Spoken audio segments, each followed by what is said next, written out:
21. 페테아는 단호하게 거절당한 후 자기 방으로 가서 혼자 문을 끌어잠그고 들어박혀 고통스럽게 울었다. 퉁퉁 부은 눈으로 그가 침울한 얼굴로 조용히 차를 마시러 나오자 다들 아무것도 눈치채지 못한 것처럼 행동했다. 다음날 군주가 도착했다. 로스토프가의 하인들 몇 명이 차례를 보러 가게 해달라고 청했다. 이날 아침 페테아는 오랫동안 옷을 입고 머리를 빗었으며 어른들이 하는 모양으로 옷깃을 매만졌다.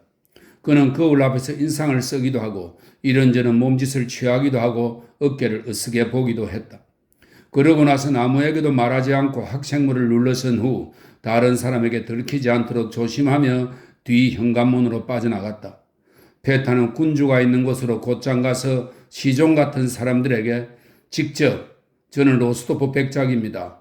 비록 어리긴 하지만 조국을 위해 봉사하고 싶습니다. 어리다는 것이 충성에 방해될 수 없습니다. 저는 준비가 라고 말하기로 결심했다. 페테아는 외출 준비를 하는 동안 시종에게 할 멋진 말을 잔뜩 준비해 두었다. 페테아는 자신이 어린아이라는 점 때문에 군주를 성공적으로 아련할 수 있으리라 생각했다.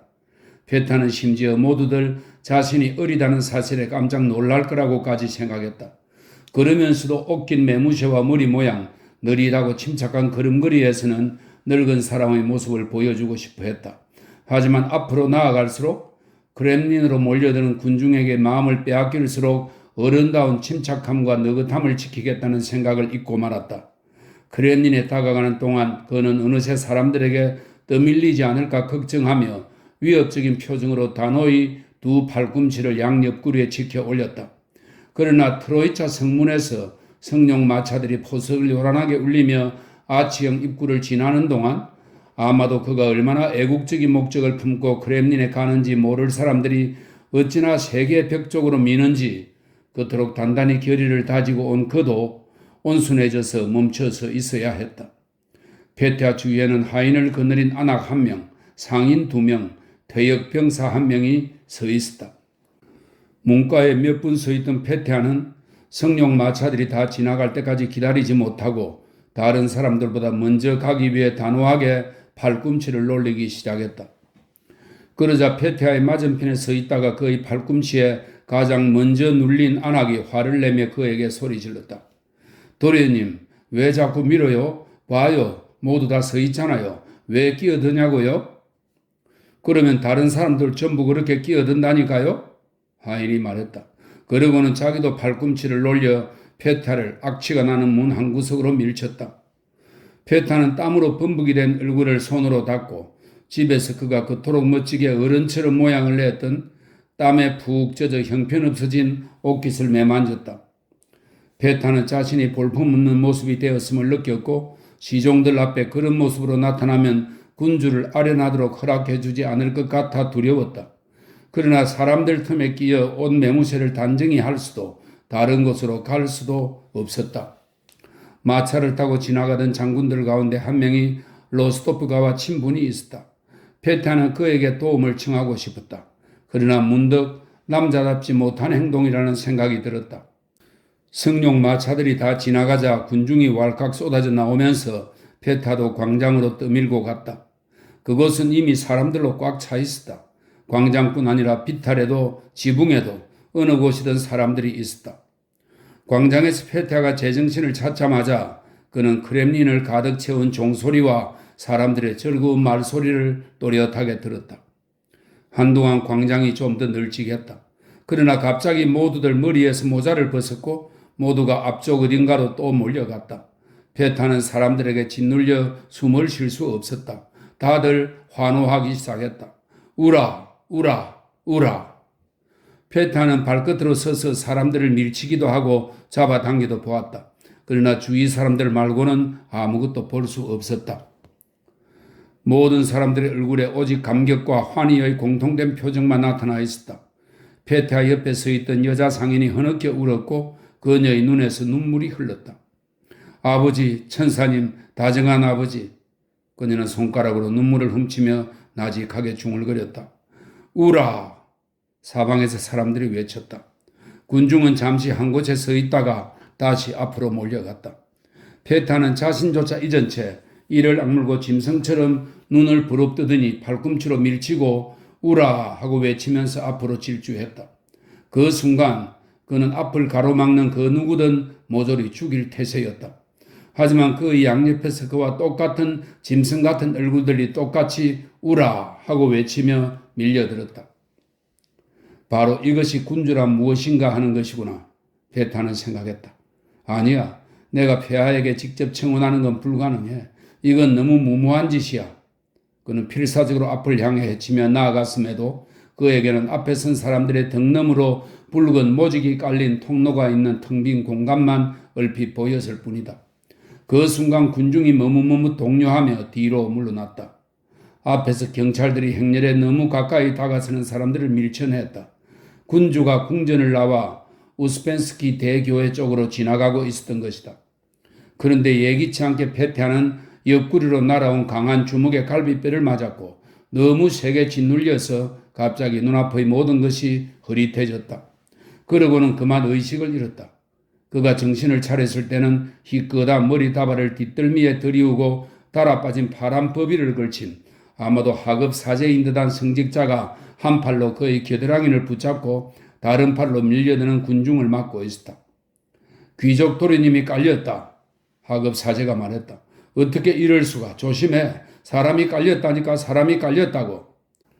군주가 우스펜스키 대교회로 들어갔다. 군중은 다시 평정을 찾았고 하급 사제는 그의 숨을 쉬지 않는 창백한 페테아를 찰의 대포 쪽으로 데려갔다.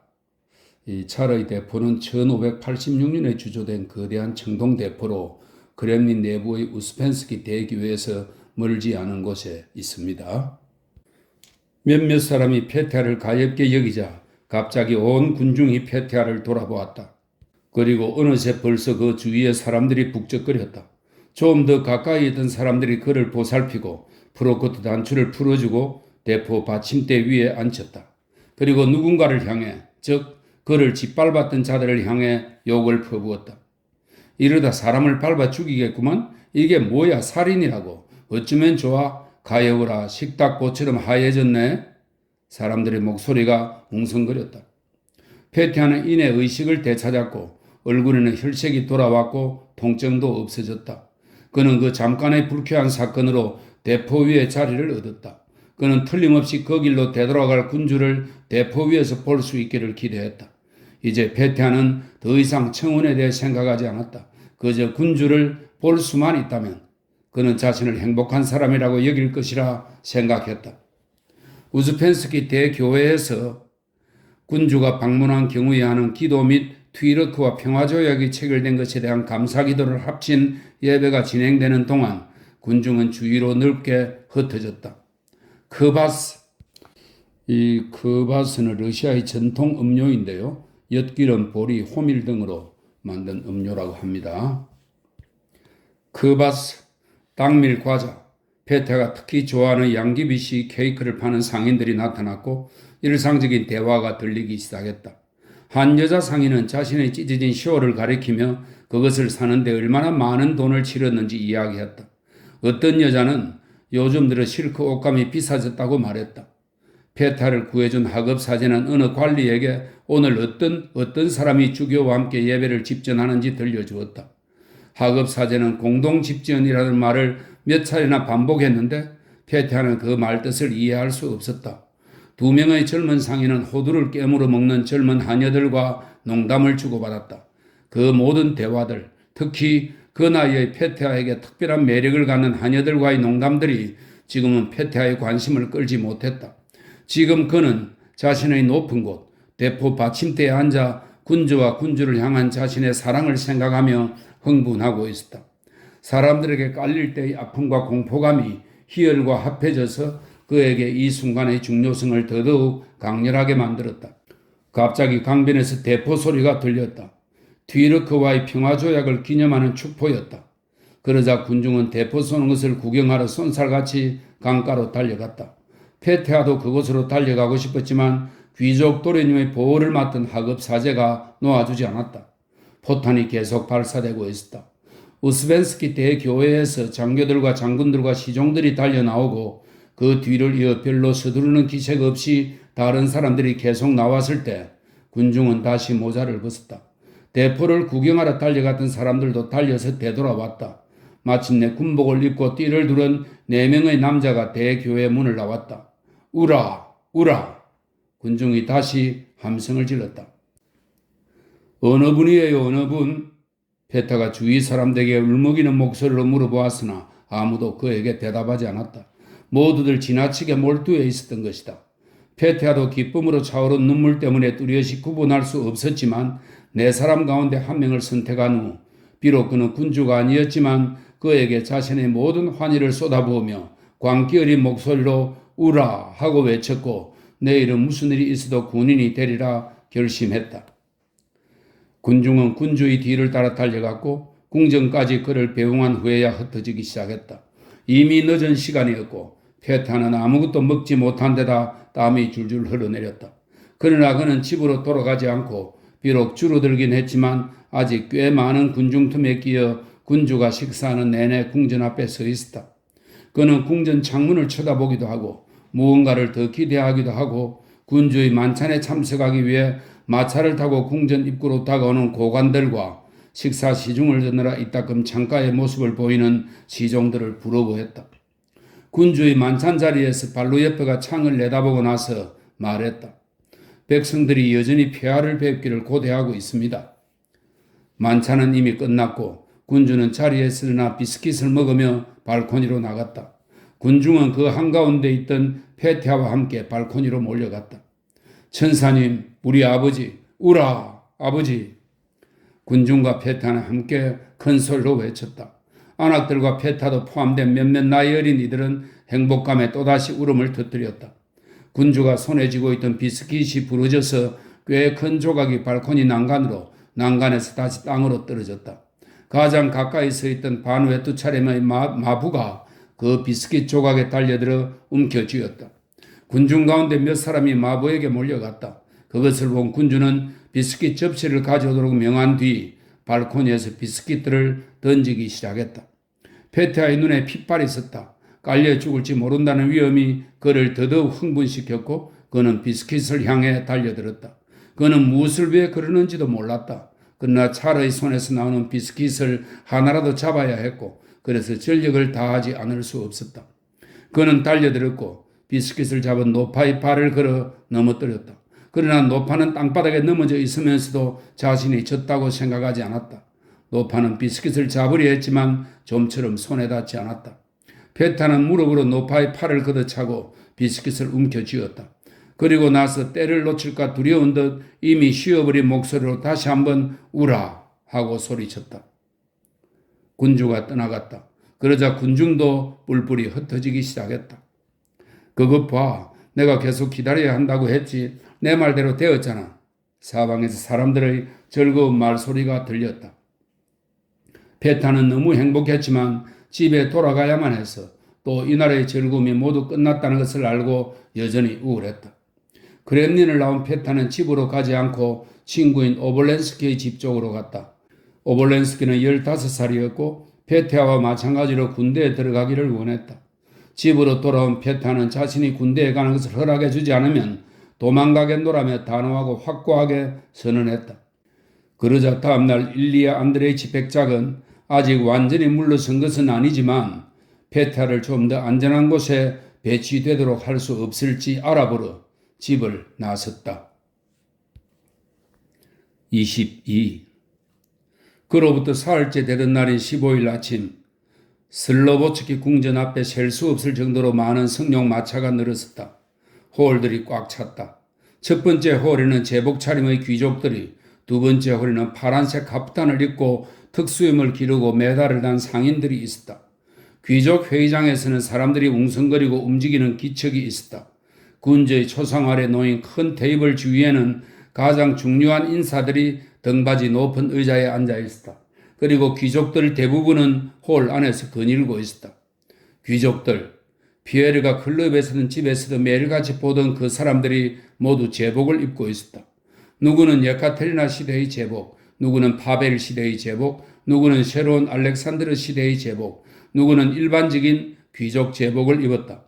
제복의 이런 공통적인 속성은 온갖 다양한 부류의 낯익은 노인들과 젊은이들에게 이상하고 환상적인 무언가를 더해 주었다.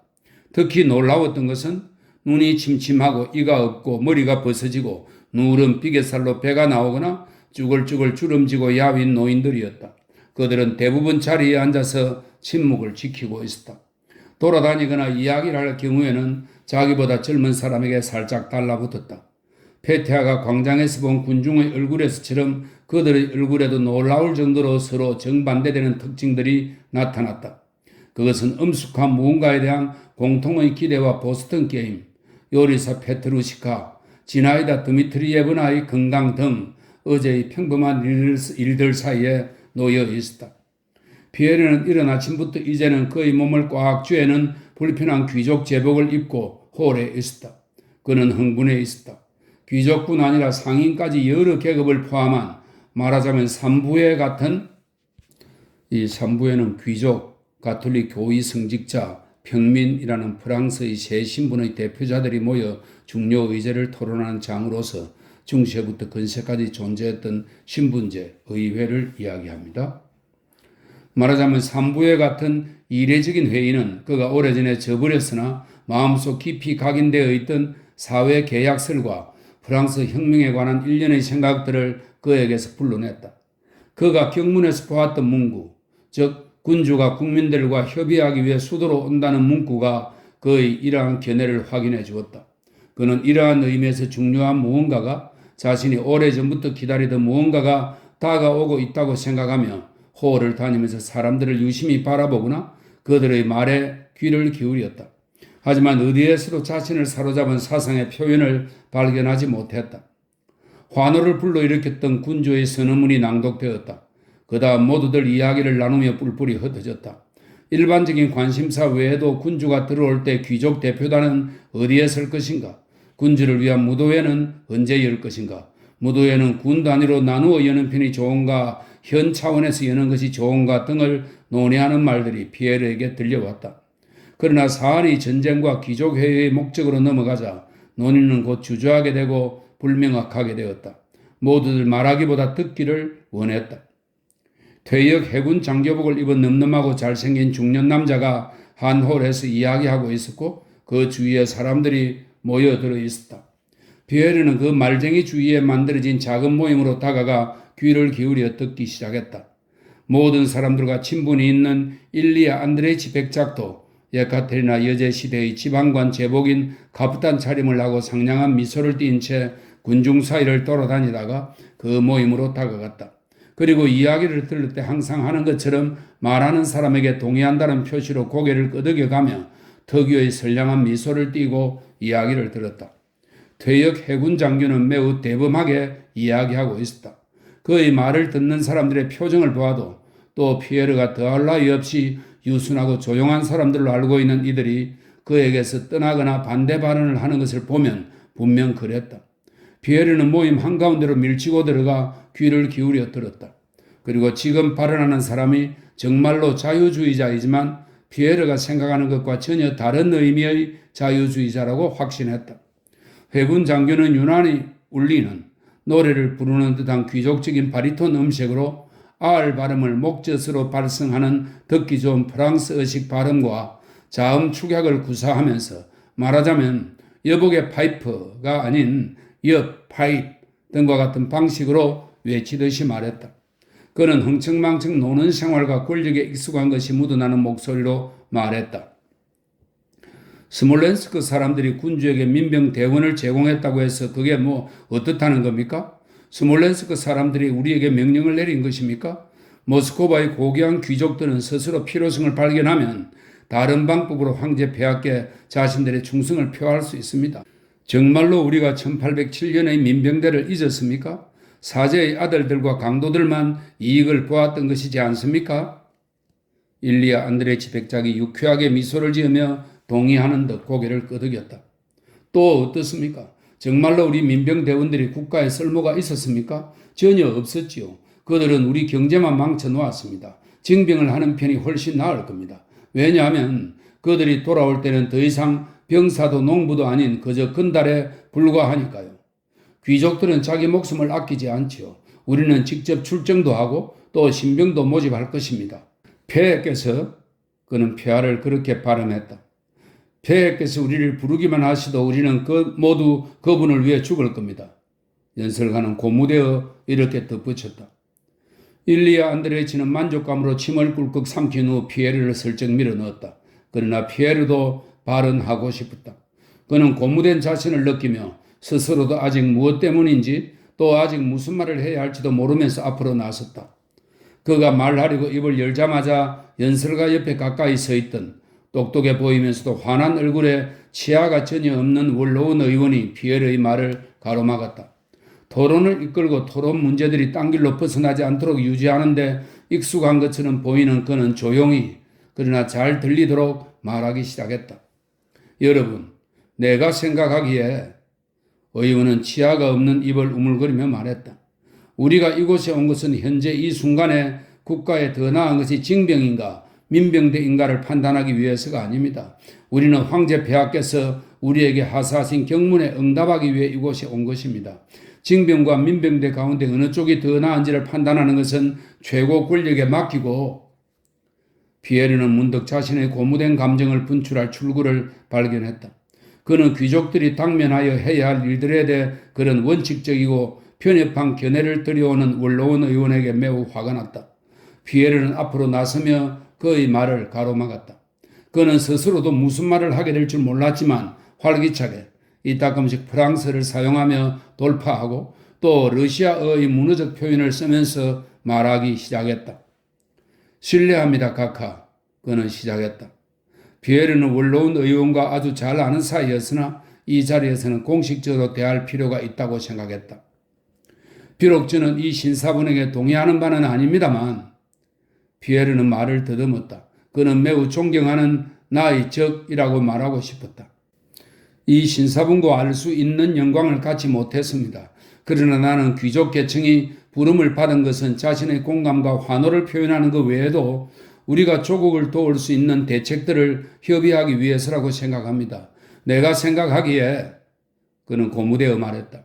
폐하께서도 불만스러워 하실 것입니다. 만약 그분이 우리에게서 우리가 그분에게 제공할 농민들의 소유주만을 발견하고 또한 우리에게서 우리가 자신을 재료로 삼아 만들어내는 총알바지만을 보고 우리에게서 조언을 얻지 못하신다면 말입니다. 많은 사람들이 원로원 의원의 경멸이린 미소와 피에르가 제멋대로 말하고 있음을 눈치채고 모임에서 떠나기 시작했다. 오직 일리아 안드레이치만 해군 장교의 말에 원로원 의원의 말에 그리고 그가 마지막으로 듣는 말에는 대체로 항상 흡족해 하던 것처럼 피에르의 말에도 흡족해 했다. 난 이 문제를 논의하기에 앞서 피에르는 계속해서 말했다.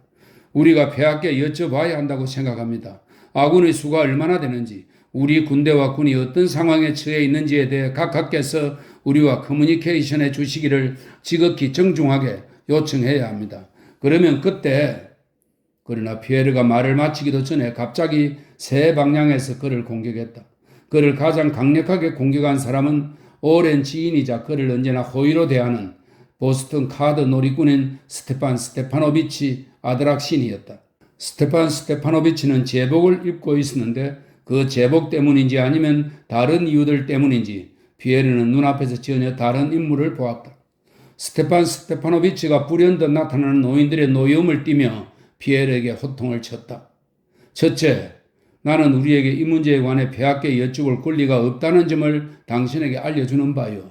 둘째, 비록 러시아 귀족 계급에 그런 권리가 있다 해도 폐하께서는 우리에게 답변하실 수 없소. 군대는 적의 움직임에 상응해서 이동합니다. 그러므로 군대는 줄기도 하고 늘기도 하는 중간 정도의 키에 40살가량 된 다른 남자의 목소리가 아드락신을 가로막았다. 피에르는 예전에 그 사람이 집시들 가운데 있던 것을 보곤 했는데 좋지 못한 노름꾼으로 기억하고 있었다. 그것 또한 제복 때문에 모습이 달라 보였는데 피에르 쪽으로 다가왔다. 게다가 지금은 의논을 하고 있을 때가 아니죠. 그 귀족이 말했다. 행동해야 합니다. 러시아에 전쟁이 일어났습니다. 러시아를 파멸시키고 우리 선조들의 묘를 욕보이고 아내들과 아이들을 끌고 가려고 우리의 적들이 오고 있습니다. 그 귀족은 자기 가슴을 쳤다. 우리 모두 일어섭시다. 우리 모두 마지막 한 사람까지 차르, 우리 아버지를 위해 출정합시다. 그가 핏발 쓴 눈을 부라리며 외쳤다. 그 말에 찬성하는 몇몇 목소리가 무리들 사이에서 들렸다. 우리는 러시아인이고 우리는 신앙과 왕자와 조국을 지키기 위해서라면 자신의 피를 아까워하지 않을 겁니다. 우리가 조국의 아들이라면 헛소리는 그만두어야 합니다. 러시아가 러시아를 위해 어떻게 일어서는지 우리가 유럽에 보여줄 겁니다. 그 귀족이 외쳤다. 피에르는 반박하고 싶어서는 한마디도 할 수 없었다. 그는 자신의 말소리가 그 말이 어떤 생각을 담고 있느냐에 상관없이 그 활기찬 귀족의 말소리에 비하면 거의 들리지 않을 것이라고 느꼈다. 일리아 안드레이치가 무리 뒤쪽에서 찬성을 표했다. 몇몇 사람들은 연설자의 말이 끝날 때마다 그를 향해 재빨리 어깨를 돌리고 말했다. 그럼 맞아. 그렇고 말고 바로 그거야. 비에르는 돈이든 농민이든 자신이든 무엇이든 희생할 수 있지만 군주를 돕기 위해서는 일이 어떤 상황에 있는지 알 필요가 있다고 말하고 싶었다. 그러나 말할 수가 없었다. 많은 목소리들이 한꺼번에 소리치고 떠들어서 일리아 안드레이치는 모든 사람들에게 고개를 끄덕여 보일 수도 없었다. 그룹은 점점 커지다가 나뉘어지고 흩어지더니 다시 한자리에 모여들었고 다 함께 웅성거리며 대연회장에 놓인 큰 테이블로 향했다. 피에르는 미처 말할 겨를도 없었을 뿐 아니라 사람들이 거칠게 그의 말을 가로막고 그를 밀치고 마치 공동의 적처럼 그를 외면했다. 그것은 그 말 내용에 불만족스러워서 일어난 일이 아니었다. 그의 말에 이어 수많은 말이 쏟아져 나오는 바람에 그들은 잊어버렸다. 그러나 군중이 활기를 띠기 위해서는 실제로 느낄 수 있는 사랑의 대상과 실제로 느낄 수 있는 정오의 대상이 있어야 했다. 그리고 피에르는 후자가 되었던 것이다. 활기찬 귀족에 뒤이어 많은 사람들이 연설했다. 모두들 똑같은 의조로 말했다. 많은 사람들이 멋지게 독창적으로 말했다. 러시아 통보의 발행인 글린카는 지옥은 지옥으로 물리쳐야 하며 자신은 번개가 번쩍이고 천둥이 쳐도 방글방글 웃는 어린아이를 본 적이 있지만 우리는 그런 아이가 되지 않을 것이라고 말했다. 그를 알아본 사람들이 무리 사이에서 작가다 작가다 하는 소리가 들렸다. 맞아 천둥이 칠 때에도 뒷줄에 있는 사람들이 맞장구를 치며 그 말을 따라했다. 무리는 큰 테이블로 다가갔다. 그 주위에는 백발이 성성하거나 대머리인 70대의 대귀족 노인들이 제복에 띠를 두르고 앉아 있었다. 피에르는 그들 대부분을 그들의 자택에서 광대들과 있을 때나 클럽에서 보스턴 게임을 할 때 만난 적이 있었다. 군중은 끊임없이 웅성거리며 테이블로 다가갔다. 연설자들은 밀어닥치는 군중 때문에 등받이 높은 의자에서 뒤편으로 달라붙은 채 차례차례 때로는 둘이서 한꺼번에 발언했다. 그 뒤쪽에 서 있던 사람들은 연설자가 어떤 말을 빠뜨린 것을 알아채면 그 말을 덧붙여 주려고 안달했다. 또 어떤 사람들은 그 무덥고 비좁은 가운데 어떤 생각을 찾을 수 없을까 자기 머리를 굴렸고 그것을 서둘러 발언하기도 했다. 피에르가 아는 대귀족 노인들은 자리에 앉아 이 사람 저 사람 번갈아 쳐다보고 있었다. 그들 대부분의 표정은 그저 너무 덥다고 말할 뿐이었다. 그러나 피에르는 자신이 흥분한 것을 느꼈다. 우리에게는 어떤 것도 대수롭지 않다는 것을 보여주고 싶어하는 말의 뜻보다는 사람들의 음성과 표정에서 더 잘 나타난 모든 이들의 공통된 욕망의 감정이 그에게도 전달되었다. 그는 자신의 생각을 포기하지 않았지만 자신이 무언가 잘못한 것처럼 느껴졌고 그래서 변명하고 싶었다. 난 무엇이 필요한지 알게 될 때 희생하는 것이 우리에게 더 나을 것이라고 말했을 뿐입니다. 그는 다른 목소리들보다 더 크게 외치려고 애쓰며 말했다. 가장 가까이 있던 노인 하나가 그를 돌아보았다. 그러나 곧바로 테이블의 다른 쪽에서 일어난 고함 소리로 주의를 빼앗겼다. 그렇습니다. 모스크바는 항복하고 말 겁니다. 모스크바가 속죄물이 될 겁니다. 한 사람이 외쳤다. 그 자는 인류의 적입니다. 다른 사람이 외쳤다. 나에게 발언을 하게 해. 여러분, 당신들이 날 짓누르고 있습니다. 제3권 제1부 마지막 글입니다. 23. 그때 턱이 튀어나오고 빠르게 움직이는 눈을 가진 라스톱진 백작이 장군 제복을 입고 어깨에 띠를 두른 채 양옆으로 갈라진 귀족 무리 사이를 빠른 걸음으로 들어왔다. 지금 황제 폐하께서 오실 겁니다. 라스톱친이 말했다. 방금 그곳에서 오는 길입니다. 난 우리가 처한 이 상황에서 많은 것을 논하는 것이 쓸데없다고 생각합니다. 폐하께서 우리와 상인 계급을 소집해 주셨습니다. 라스톱친 백작이 말했다. 저쪽에서 수백만 루블이 쏟아져 나올 것이고, 그는 상인들의 호를 가리켰다. 우리 임무는 민병대를 만들어 제공하고 자신을 아끼지 않는 것입니다. 이것이 우리가 할 수 있는 최소한입니다. 테이블 앞에 앉은 대귀족들 사이에서 협의가 시작되었다. 협의는 조용함 그 이상의 상태로 진행되었다. 온갖 소음이 있었던 후라 한 사람이 찬성합니다 하면 또 다른 사람이 변화를 주고자 나도 같은 견해입니다 라고 하는 등 노인의 목소리가 한 사람씩 차례차례 들려 협의는 구슬프게까지 보였다. 서기에게 모스크바 주민도 스몰렌스크 주민과 마찬가지로 농부 1,000명단 10명의 병사와 군장 일체를 제공한다는 모스크바 귀족의 결의를 기록하라는 지시가 내려졌다. 회의에 참석한 귀족들은 홀가분한 듯 자리에서 일어나며 의자를 뒤로 젖혀 요란하게 소리를 냈고 다리를 풀 겸 누군가의 팔을 잡고 이야기를 나누며 홀에서 거닐었다. 폐하다, 폐하다 하는 말소리가 갑자기 홀에서 다른 홀로 빠르게 전해졌다. 모든 무리들이 출구로 몰려들었다.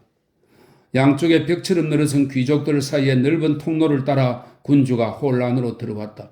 모든 사람들의 얼굴에 공손함과 두려움이 뒤섞인 호기심이 나타났다. 피에르는 꽤 멀리 떨어져 있어 군주의 말을 충분히 알아들을 수 없었다. 그는 들리는 바에 따라 군주가 지금 국가가 처한 위험과 자신이 모스크바 귀족들에게 거는 기대에 관하여 이야기하고 있다는 점만 이해했을 뿐이었다. 또 이제 막 이루어진 귀족들의 결정사항을 전하는 다른 목소리가 군주에게 대답했다. 여러분, 군주가 떨리는 목소리로 말했다. 군중은 잠시 소란스럽다가 다시 조용해졌다. 그래서 피에르는 매우 듣기 좋고 인간적이고 감동적인 군주의 목소리를 분명히 들을 수 있었다. 그가 말했다. 나는 러시아 귀족의 성심을 한순간도 의심한 적이 없어. 그러나 오늘은 그 성심이 내 기대를 넘어섰어. 조국의 이름으로 그대들에게 감사하오. 여러분, 우리 함께 행동합시다. 시간은 무엇보다 소중하고. 군주는 잠시 침묵했다. 군중이 그 주위로 몰려들기 시작했고 사방에서 환희에 찬 외침이 들렸다. 그래, 무엇보다 소중하지. 차르의 말씀이야. 뒤에서 일리아 안드레이치가 흐느끼며 말했다. 그는 아무것도 듣지 못했지만 모든 것을 자기식으로 이해하고 있었다. 군주는 귀족의 홀에서 상인의 홀로 지나갔다. 그곳에선 10분 정도 있었다. 사람들 틈에 끼어있던 피에르는 군주가 감동의 눈물이 고인 눈으로 상인의 방에서 나오는 것을 보았다. 나중에 사람들이 알게 된 것처럼 상인들에게 연설을 시작한 순간 군주의 눈에서 눈물이 펑펑 쏟아졌고 떨리는 목소리로 끝까지 연설을 했다. 피에르가 군주를 보았을 때 그는 두 상인을 거느린 채 홀 밖으로 나오고 있었다. 한 사람은 피에르도 아는 뚱뚱한 징세업자였다. 이 징세업자는 일반적으로 국가로부터 세금 징수권을 매입해서 평민들에게 세금을 거두는 사람을 일컫는데요. 정부의 인가를 받은 전매 상인을 가리키는 용어이기도 하답니다. 한 사람은 피에르도 아는 뚱뚱한 징세업자였다. 다른 한 사람은 턱수염이 좁고 야윈 누런 얼굴을 한 자치단체의 수장이었다. 두 사람 모두 울고 있었다.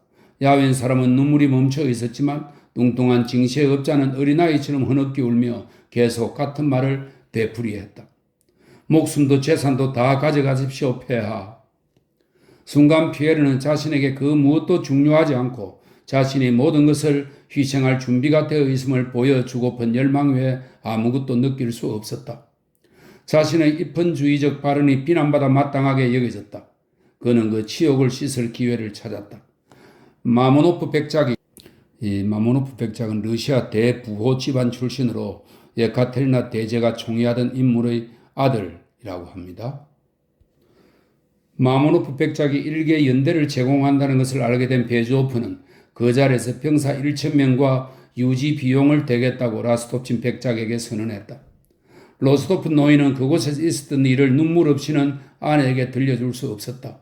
그는 그 자리에서 페테아의 청에 동의하고 직접 그의 지원서를 쓰기 위해 갔다. 다음 날 군주는 떠났다. 소집되었던 귀족들은 전부 제복을 벗었고 다시 자택과 클럽의 자리를 잡았다. 그들은 끙끙 앓는 소리를 내면서 관리인들에게 민병대에 관한 지시를 내렸고 자신들이 저질러 놓은 일에 놀라워했다.